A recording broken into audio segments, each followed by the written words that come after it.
بسم اللہ الرحمن الرحیم۔ سب کو میں خوش آمدید کہتا ہوں۔ اسلامک بینکنگ کے بھی لوگ ہیں اور ہمارے اپنے بھی فیکلٹی کے بھی لوگ ہیں، اور ڈاکٹر عارف بٹ جنہوں نے بہت مدد کی ہمیں نمل یونیورسٹی میں، جو انشاءاللہ وہ میری ایک ڈریم ہے کہ وہ آکسفورڈ یونیورسٹی پاکستان کی بنے گی۔ ایک تو ہمیں ملک میں تعلیم کی اہمیت، ہائر ایجوکیشن کی اہمیت، ہائر ایجوکیشن ایکچولی پروڈیوس کرتا ہے وہ انٹلیکٹ جو کہ ملک کو اٹھاتا ہے اور نالج اکانومی کی طرف لے کے جاتا ہے، تو اس کا ڈائریکٹ ریلیونس اکانومی کے اوپر بھی ہے اور ایک ملک کی ترقی کے اوپر بھی ہے۔ لیکن ایک دوسری پہلو ہے جو کہ جس کے بغیر ایک معاشرہ نہیں چل سکتا آگے۔ یہ جو بھی سینٹ کا الیکشن ہوا،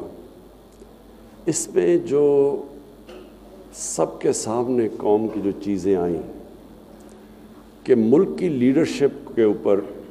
خرید و فروخت ہو رہی تھی، جس طرح کوئی بکرا منڈی میں لوگ بک رہے ہوں، اور اس کے اوپر پھر جو انصاف کا نظام تھا اس نے بھی اس کے اوپر کوئی ایکشن نہیں لیا۔ تو میں یہ کیوں کہتا ہوں کہ، اور اس پہ آتا ہوں کہ القادر یونیورسٹی، یہ میری ایک سوچ تھی بڑی دیر سے کہ ایک ایسی ایک یونیورسٹی ہونی چاہیے جو لوگوں کو یہ تو بتائے کہ انسان اور جانور میں فرق کیا ہے۔ جانور تو دنیا میں آتا ہے، کھاتا ہے، پیتا ہے، بچے پیدا کر کے مر جاتا ہے۔ انسان اگر وہ بھی دنیا میں صرف کھا پی کے بچے پیدا کر کے مر جائے تو اس میں اور جانور میں کیا فرق ہوا؟ انسان کے اندر جب اللہ نے کہا تھا نا کہ میں نے تمہیں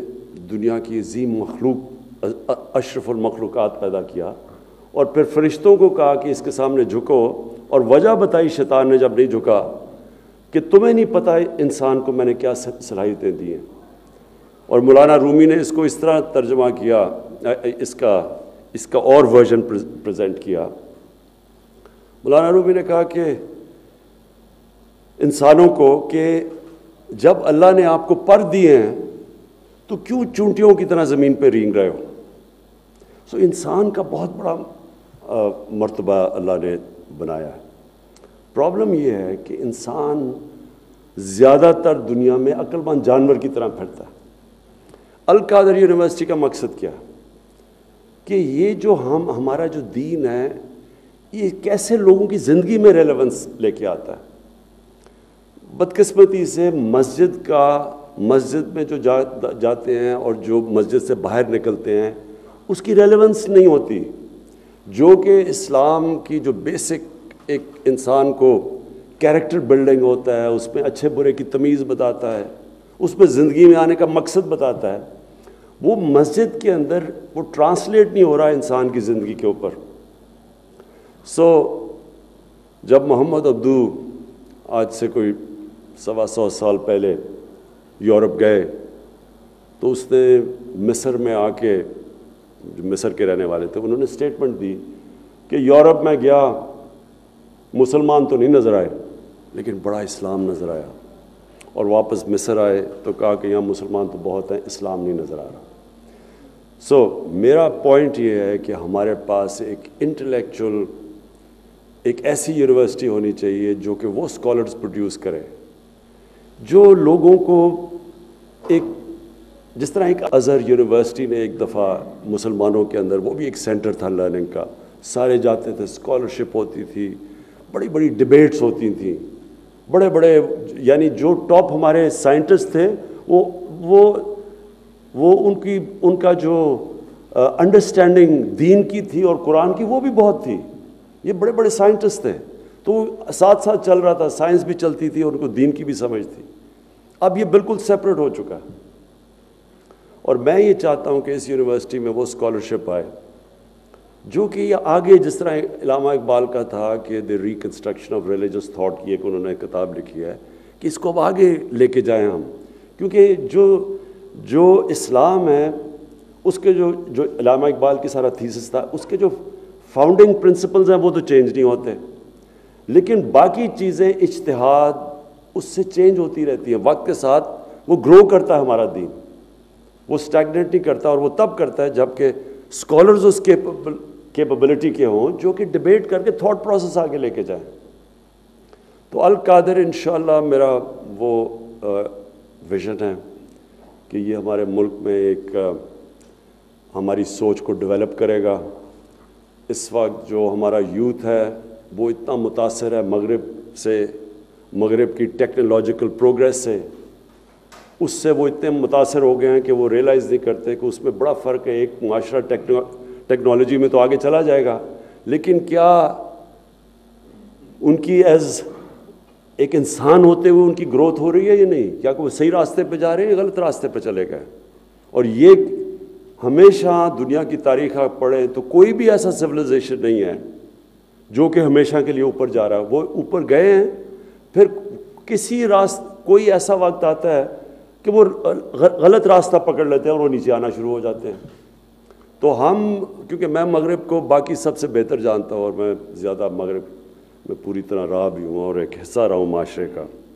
میں آپ کو یہ بتا دوں کہ ان میں کئی اچھائیاں ہیں، اور وہ اچھائیوں کی وجہ سے وہ اوپر جاتے ہیں۔ ان کی ادارے ہمارے سے زیادہ مضبوط ہیں،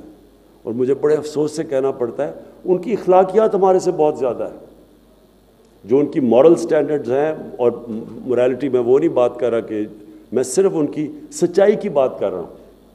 ان کی آپ پارلیمنٹ میں چلے جائیں، ان کی جو لیڈرشپ کی چھوٹی چھوٹی چیز کے اوپر یہ تو بڑی دور کی بات ہے کہ یہ پیسے، ایک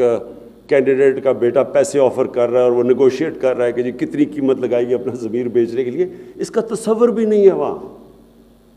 چھوٹی چھوٹی چیزوں کے اوپر اگر وہ کیریکٹر نہ ہو لیڈرشپ کا، وہ ڈسکوالیفائی کر دیتے ہیں۔ تو ان کا جو یہ مورالٹی ہے یہ ہمارے سے زیادہ آگے ہے،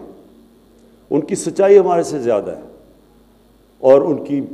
محنت تعلیم اس میں ہمارے سے زیادہ آگے نکل گئے۔ لیکن جو ان کی تباہی ہے وہ ان کے فیملی سسٹم کے اندر ہے، اور فیملی سسٹم ہوتا ہی اس کا تعلق دین کے ساتھ ہے۔ یہ کسی نے کہنا کہ جی آج کل اگر وہ فیملی سسٹم جا رہا ہے تو یہ ماڈرنٹی ہے، اس کا ماڈرنٹی سے کوئی تعلق نہیں ہے۔ وہ حضرت لوط علیہ السلام کے زمانے میں بھی وہ تو پرانا زمانہ تھا، لیکن وہ تباہ ہوا۔ ان کی مورالٹی، جب ان کا جو فیملی سسٹم سارا کریش ہوا تو معاشرہ گیا، اور جب مورل سسٹم تباہ ہوتا ہے تب بھی ایک معاشرہ چلا جاتا ہے۔ جو آپ دنیا کی سویلائزیشنز اٹھا کے دیکھیں تو جب وہ پیک پہ ہوتے ہیں تو ان کی مورالٹی، ان کے مورل سٹینڈرڈز، یعنی ان کی جو سچائی اور ان کی جو ایمفسس مورل ویلیوز پہ، وہ کنٹمپری سویلائزیشن سے زیادہ اوپر ہوتی ہیں۔ اور وہ جب نیچے جاتے ہیں وہ مورالٹی کولیپس ہوتی ہے۔ فائنینشیل کولیپس پہ سویلائزیشن نہیں نیچے جاتا، ان کے جب مورل ویلیوز کولیپس ہوتے ہیں وہ نیچے چلا جاتا ہے۔ جو جرمنی اور جاپان کی میں مثال دیتا ہوں کہ وہ بالکل تباہ ہو گئے تھے سیکنڈ ورلڈ وار کے بعد، لیکن وہ 10 سال میں پھر کھڑے ہو گئے۔ لیکن کئی ملک ہیں آپ کے سامنے، فیلڈ سٹیٹس ہیں، آپ فیلڈ سٹیٹس میں دیکھیں، اصل وجہ یہ نہیں ہوتی کہ ان کے پاس کوئی وسائل کی کمی ہوتی ہے، مورل کولیپس ہوتا ہے۔ چوری پہ لگے ہوئے ہوتے ہیں، کرپشن کو ایکسیپٹ کر لیتے ہیں۔ کرپشن کا مطلب جو پیسے، جب ایک ایلیٹ ایک ملک کی پیسے پہ چلی جاتی ہے تو مورالٹی کولیپس ہو جاتی ہے۔ تو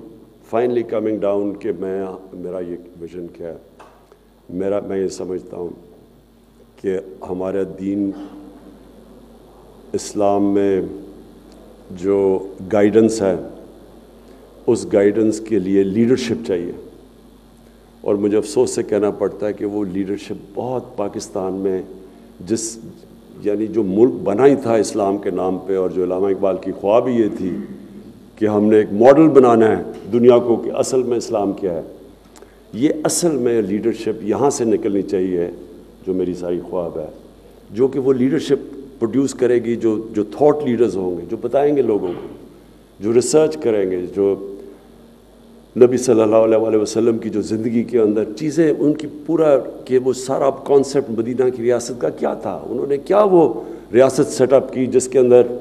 کون سے وہ پرنسپلز تھے، وہ ایٹرنل پرنسپلز تھے، ہمیشہ کے لیے انہوں نے سیٹ کیے، جس نے قوم کو اٹھا دیا۔ اور پھر وہ کیا کیریکٹر بلڈنگ انہوں نے لوگوں کی کیا کی کہ جو ان کے قریب تھا سب لیڈرز بن گئے۔ کبھی بھی دنیا کی تاریخ میں اتنے تھوڑے ٹائم پہ اتنے عظیم انسان نہیں ہوئے جو کہ اس زمانے میں تھے، اور وہ سب ان کی مثال دیکھ کے، ان کے کیریکٹر کو دیکھ کے، سب انہوں نے سارے معاشرے کی کیریکٹر اوپر اٹھا دیا اور معاشرے کو لیڈرز بنا دیا۔ اتنے ایک میں کتاب کو ریفر کرتا ہوں کہ دی عرب کانکویسٹ،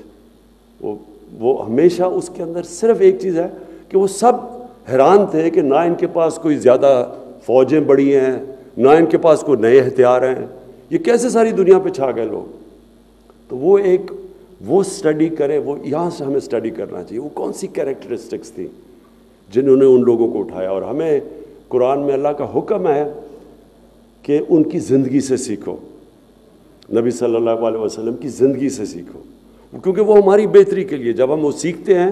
تو وہ یا انسان کو اٹھا دیتے ہیں، اور اگر ملک وہ پرنسپلز اڈاپٹ کرتا ہے تو وہ ملک اوپر چلا جاتا ہے۔ اور میں یہ چاہوں گا کہ یہ پھر جو ہم یہاں ریسرچ ہوگی، پھر یہ سارے ہمارے ایجوکیشنل انسٹیٹیوشنز میں جائے گی، ہمارے ایجوکیشنل انسٹیٹیوشنز میں گائیڈنس جائے گی کہ ہم نے بچوں کے لیے کس لیول کی انہیں کرنی ہے، کیونکہ ابھی میں دیکھتا ہوں اسلامیات کا کوئی ایفیکٹ ہی نہیں ہوتا بچوں کے اوپر، ان کی ریلیونس ہی نہیں ہوتا۔ ہم ان کو وہ کتابیں پڑھا دیتے ہیں جو اس ایج پہ ان کو سمجھ نہیں ہوتی، تو ہم نے کیسے ان کو کیا بتانا ہے، کیسے ان کے کیریکٹر کیسے بلڈ کرنے ہیں، کیسے ان کو فیوچر لیڈرز بنانا ہے۔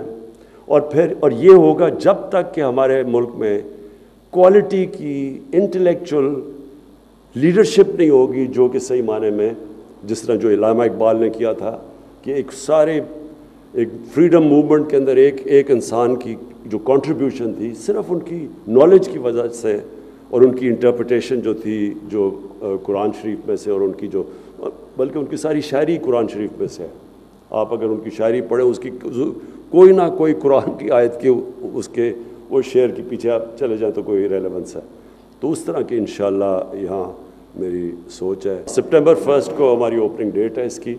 اور اس کے لیے اب سے پوری تیاری کریں گے۔ اور جو امپورٹنٹ چیز میں صرف آخر میں، ہم نے جو بڑے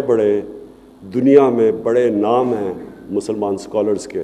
مغرب میں جو ہیں بڑے نام ہیں جنہوں نے کام کیا ہوا، کتابیں لکھی ہوئی ہیں، سید ناصر حسین جیسے، اور